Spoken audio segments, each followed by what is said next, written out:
One of the hot topics that we've talked about these last 2 days, Gen Z with eSports, and I mean, a lot of kids would rather stay home maybe and play games. You guys, HEG and Cronky Group both have teams. I mean, what do you think about the future of that, and how do you bring traditional sports there too?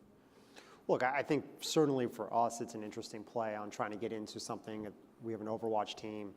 Here are the Gladiators, and so I think it's one of those elements that you're trying to get on the ground floor. And I think for all these team owners who have seen it, I can't speak to say I understand exactly what the vision is moving forward, but you don't want to miss the opportunity should it come. And I think we all have.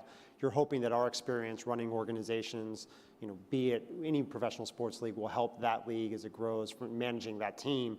But it's got to be organic and authentic to that group as well. And I think for us, it's the NFL has built its success now on fantasy football and Madden and all these things. So it is similar to those elements. And I think we're all trying to figure out ways that you incorporate gaming, esports into our traditional teams, let alone figure out how that translates into success for Overwatch, League of Legends, et cetera. Yeah, I think for us,